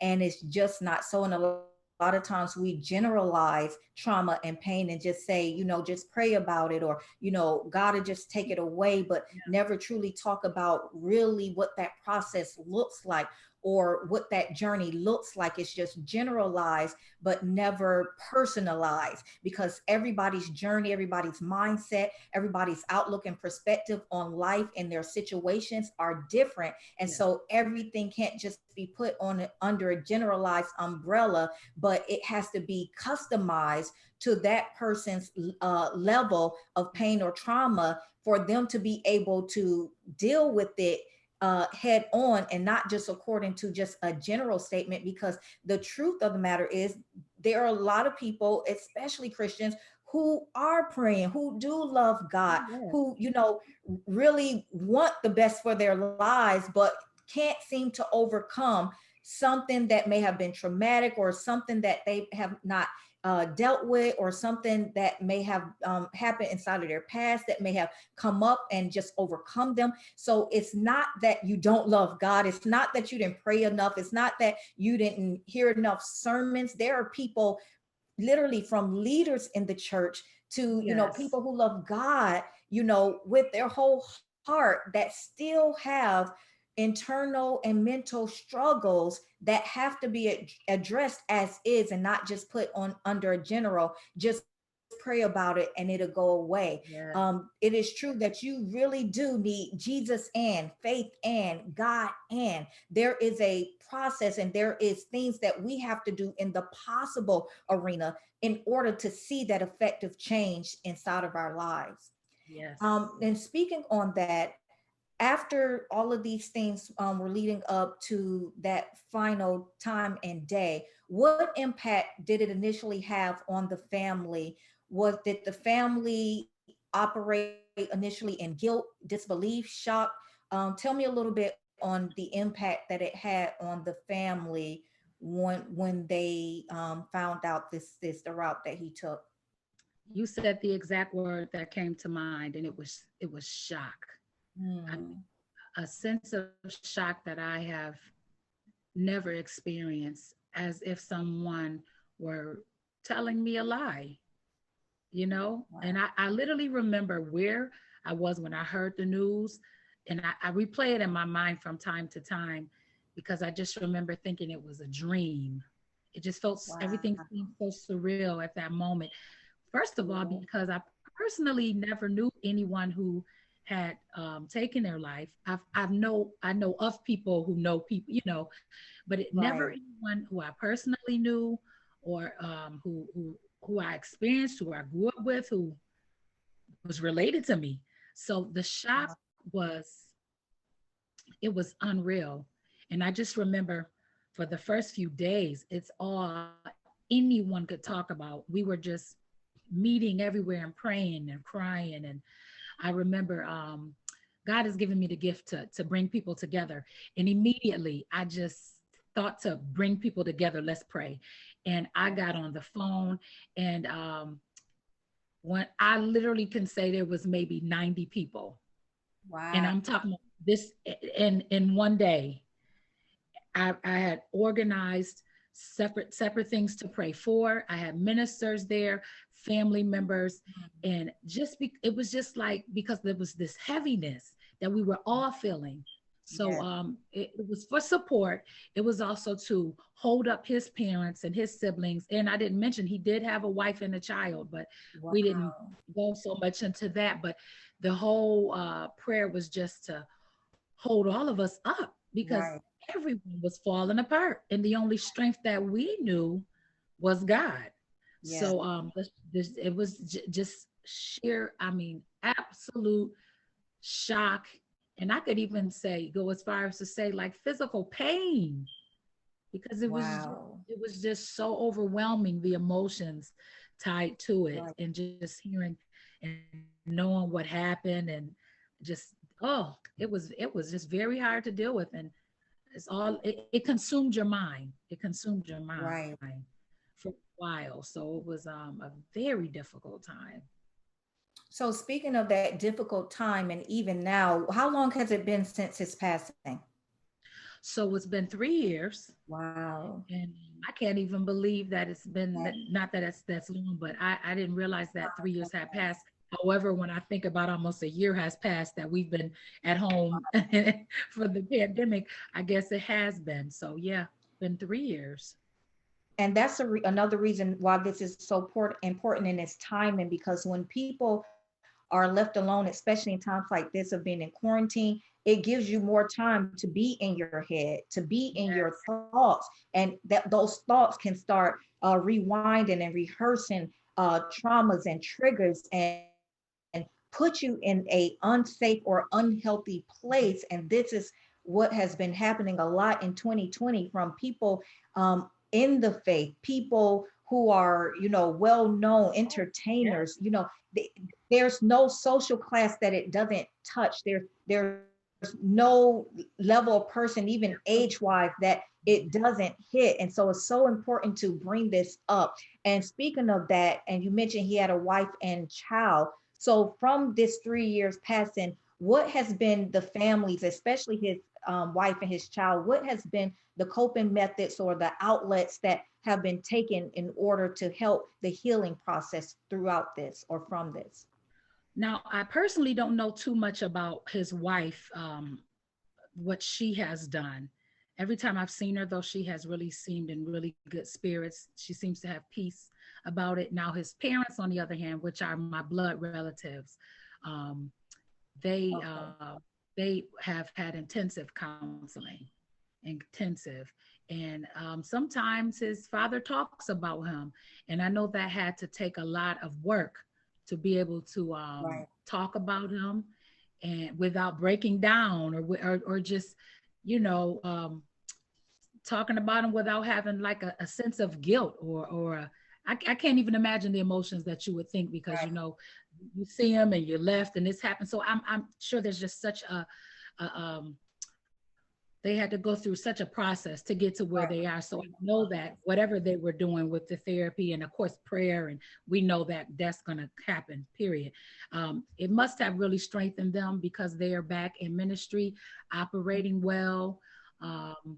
And, like I said, talking about it with others, and hopes to encourage people. And so I do know they have sought that line of therapy. And they have even been in situations where there's others who have had the similar loss, and they've had to talk about it and talk about it and talk about it. I'm sure that's a part of the healing process when it comes to those type of group settings. I remember him even saying, man, this is what his dad said. And he said, man, some of the stories I heard, and they were like so much worse than his. Right. I mean, his is devastating as his story was with his son. He said there were other stories that were so much worse that his initial thought was to go console them. Wow. He That's said that something. to me himself. Yes. And speaking of that, what would you say to people, because it's very taboo to mix religion and therapy together. So many people are just against it because they feel like as long as you have God, you have faith, that you know you don't need therapy, or therapy means that something's wrong with you, or that's just not for us. What would you say to people in regards to therapy and the importance of having it and getting it and sticking with it? I think everyone can benefit from therapy. And for those who just say, I'm gonna leave it in God's hands, I'm gonna pray, that works along with the minds that God put in these therapists. We have to remember that these are the minds that He created. These are tools and skills that He empowered them to be able to use to make you better. There's a scripture, I'm going to misquote a little bit, but it said that there's like safety in a multitude of counsel. Yes, absolutely. It's needed. And I know there's the taboo, mostly in the African American community, that we don't tell anybody our business. What goes on in this house stays in this house. But I heard TD Jakes say you could keep sweeping under the carpet, but eventually it's going to come out and everybody in the neighborhood is going to smell it. Yep. So you can think all day that it's not needed, but I'm sure all the watchers on here today, the listeners, in your heart there's been times when you just needed to vent and you felt better afterward. So to think that it's not going to be helpful, if you just need to find someone that you trust, someone, particularly if you're Christian like us, you're probably going to want someone who has that same mindset, but someone who is trained, because not everybody, who gives good advice may be the best one to advise you in that situation. But I wish that more of us would see the benefit in counseling, because I believe so many more of us would be free and would be walking in so much more victory in our lives. But just keeping it in all the time, that can really damage you, your mind, your spirit, your family members, your loved ones. And sometimes they're not even getting all of you because you're maybe holding on to something that God is wanting you to release and let go. And that He, along with those who He equipped, can help you work through. So I believe it's vitally important. Well put. Well, last but not least, I want you to give some encouraging words to someone or people who may be out there, of how to help them if they are seeing signs in someone or even themselves, to give them encouragement, even though you just talked about therapy, which is great encouragement all within itself. Give them a word of encouragement if they're seeing signs in someone or they're experiencing signs within. What would you encourage them to do to be proactive from the experience that you went through with the loss of your cousin? Well, number one, I would say if you come in contact with someone or you're even feeling that something is off, trust your gut, trust your instincts. And if you're wrong, then what did it harm them that you called, that you checked on them, that you prayed with them?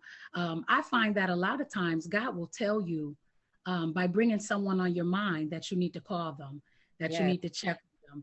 So often I wouldn't listen to that, and I would find out something happened. Not always something like death, but just something that I would look back and say, oh, I wish I would have called that person when they were on my mind. I believe God does that because we are to operate for Him on earth here and do the things that can be done here in the earthly realm. And if you have any type of feeling that someone is just maybe withdrawn, maybe not doing what they normally do, maybe just a little more sad, maybe not talking as much, just sometimes tap in and just ask, is everything okay? And don't always look to solve it, because a lot of us have that thing we want to solve it right away. Sometimes someone you to listen. Yes. Sometimes you may have to just show up and take some chicken over there. Sometimes people are lonely, especially in the during the pandemic. I had someone tell me that they feel like they're on an island, and that was a red flag to me. Right. So I have made it a point to check on them just a little bit more often, so that I just, especially because we went through what we went through, I just don't ignore anything. I don't look over anything. I don't graze over it and assume that it's nothing. Just try to be more of a support to your loved ones. And if someone ever says to you that they are feeling that way, don't think, well, I'll check on them tomorrow. I'm sure they'll be okay. Right. There are suicide hotlines out there. Yes. There's a lot of times that person may have a pastor that you can call. Maybe you can reach out to their mother, and if you can, go be with them for a short time while they're feeling that way, and see, is there anything that I can do? You know, Yes. do you need anything right now? And if you can't, stay with them until you get them to a suicide hotline or to a doctor or a professional, someone. That's the best advice I can give, but just never ignore the signs, even if it's just a little inkling, a little something in your mind where you're thinking, just treat it as if it is, and just love on them as much as you can, and let them know it's okay. We all have bad days, but a permanent, I know we've all heard this, that suicide is a permanent solution to a temporary problem. And I know that doesn't always work, because someone can be at such a low point that that's just not enough. But Right. I do want to say, this is something I read. Suicide does not end the pain, it passes it to someone else, which are your family, your loved ones.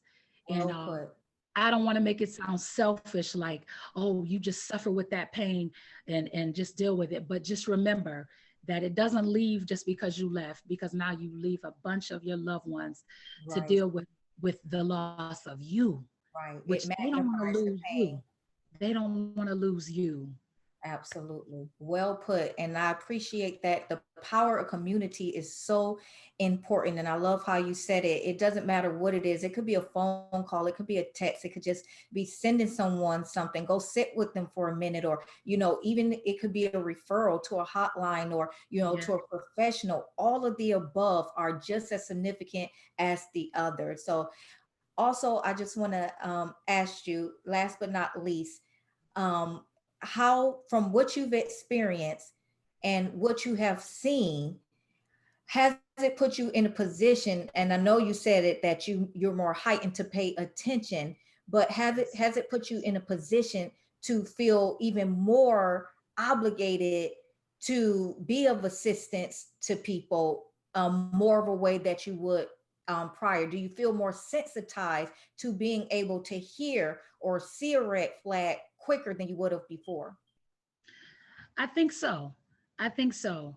Because I know that anyone can be sad or down temporarily, but now I look at everything just a little bit more deeply. Just a little bit more deeply. I try to listen more intently because of that. And when people are kind of going through like a breakup, because I know of someone who had a breakup recently and they were really not feeling well, and I just felt compelled to check on them over and over and over, because I just didn't like some of what they were saying. And in times before, I may just would think, oh, they broke up, so they're feeling that way, I'll pray Right. for them. Not Never this time. know it. Not this time. I'm literally like, you okay? You sure you're okay? Anything I can do? So yes, it has heightened it, very much so. And not even just with family members, friends, whoever I'm in Right. contact with. I don't even have to be very close to you, but if I can keep any other family from going through that level of pain, if I have to just, if my little voice can just say one little thing and pass you on to somebody who can help, it will totally be Right. worth it. We are our brother's keepers. Oh, And yeah. then last but not least, what word of encouragement would you give to a family member or someone who is a close friend or associate to someone who actually did lose a loved one to suicide? Ooh. Oh, I would say it's good to talk about it when you're ready to. And talking through it will be painful at first, but eventually you will start thinking of the happy times that you shared. And that'll be almost as strong as the sadness. And eventually, the happy times will even outweigh the sadness. So I would say surround yourself with positive people. There's going to be times you're going to be sad. You're going to cry. That's all natural and normal. But don't stay in that place of crying constantly. Try and think of joyful things, and try and think of things that you even did with that person that brought you great joy at some point. And I'm telling you, eventually, just keep being around positive people. That's a lot of what we did. We had a lot of family events around that time. We were coming together when he first passed, and I'll be brief. We went to his family's house, and oh my Lord, there would literally be 70 or 80 people at the house at all times. They were outside on the porch. They were in the house. It was just all because we were all just healing, trying to heal together. And his dad really enjoyed the fellowship. So that's what we did in the beginning. And this went on for like 2 weeks, where everybody brought food, and we laughed and we cried and we laughed again and we cried again and we talked about it and we listened to music and we ate. And you know what, after a couple of weeks, we weren't over it, of course, but we began to feel a little better. So just surround yourself with loved ones, and don't be afraid to talk about that person, and keep their memory alive by sharing all the good times. Well, beautifully put. I thank you so much for taking the time to have this interview with such a painful and tragic subject, but something again that is so necessary, because if it can just help or save one person's life, then that is a responsibility and a duty and a job well done. So I thank you for the courage to come forth and be able to talk about a subject that is, so sensitive, but so necessary for people to see and know that, number one, that there is help. And number two, that there is community support system is so important.